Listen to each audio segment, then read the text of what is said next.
Olá, bom dia. Carta aos Hebreus, capítulo 12. Assim, nós temos essa grande multidão de testemunhas ao nosso redor. Portanto, deixemos de lado tudo o que nos atrapalha e o pecado que se agarra firmemente em nós e continuemos a correr, sem desanimar, a corrida marcada para nós. Conservemos os nossos olhos fixos em Jesus, pois é por meio dele que a nossa fé começa, e é ele quem a aperfeiçoa. Ele não deixou que a cruz fizesse com que ele desistisse. Pelo contrário, por causa da alegria que lhe foi prometida, ele não se importou com a humilhação de morrer na cruz, e agora está sentado do lado direito do trono de Deus. Pensem no sofrimento dele e como suportou com paciência o ódio dos pecadores. Assim, vocês não desanimem nem desistam, porque a luta contra o pecado vocês ainda não tiveram de combater até a morte. Será que vocês já se esqueceram as palavras de encorajamento que Deus lhes disse, como se vocês fossem filhos dele? Pois ele disse: Preste atenção, meu filho, quando o Senhor o castiga, e não se desanime quando ele o repreende, pois o Senhor corrige a quem ele ama e castiga quem ele aceita como filho. Suportem o sofrimento com paciência, como se fosse um castigo dado por um pai, pois o sofrimento de vocês mostra que Deus os está tratando como seus filhos. Será que existe algum filho que nunca foi corrigido pelo pai? Se vocês não são corrigidos, como acontece com todos os filhos de Deus, então não são filhos de verdade, mas são filhos ilegítimos. No caso dos nossos pais humanos, eles nos corrigiram e nós os respeitávamos. Então, devemos obedecer muito mais ainda o nosso Pai Celestial, e assim viveremos. Os nossos pais humanos nos corrigiram durante pouco tempo, pois achavam que isso era certo, mas Deus nos corrige para o nosso próprio bem, para que participemos de sua santidade. Quando somos corrigidos, isso no momento nos parece motivo de tristeza e não de alegria. Porém, mais tarde, os que foram corrigidos recebem como recompensa uma vida correta e de paz. Portanto, levantem as suas mãos cansadas e fortaleçam seus joelhos enfraquecidos. Andem por caminhos aplanados, para que o pé aleijado não manque, mas seja curado. Procurem ter paz com todos e se esforcem para viver uma vida completamente dedicada ao Senhor, pois sem isso ninguém o verá.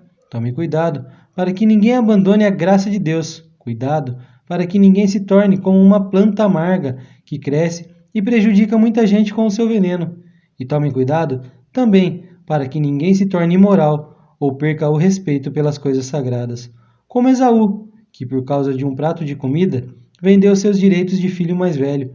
Como vocês sabem, depois ele quis receber a bênção do seu pai, mas foi rejeitado porque não encontrou um modo de mudar o que havia feito, embora procurasse fazer isso até mesmo com lágrimas.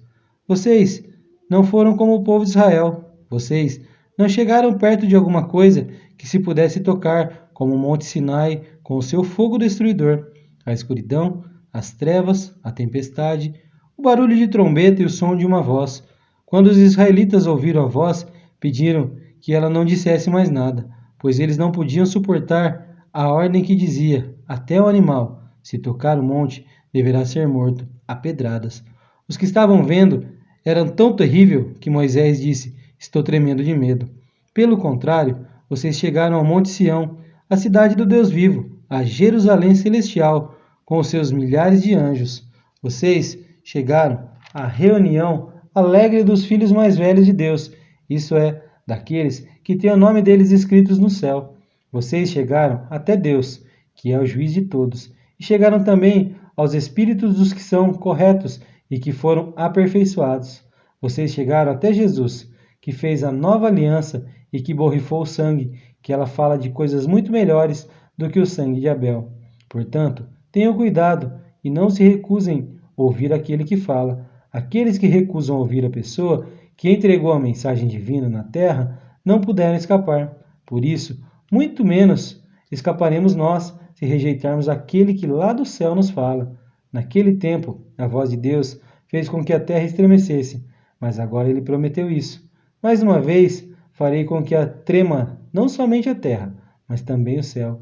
As palavras, mais uma vez, mostram bem que as coisas criadas serão abaladas e mudadas, para que as que não podem ser abaladas continuem como estão. Por isso, sejamos agradecidos, pois já recebemos um reino que não pode ser abalado. Sejamos agradecidos e adoremos a Deus de um modo que o agrade, com respeito e temor, porque, na verdade, o nosso Deus é um fogo destruidor. Que o Senhor nos abençoe, em nome de Jesus.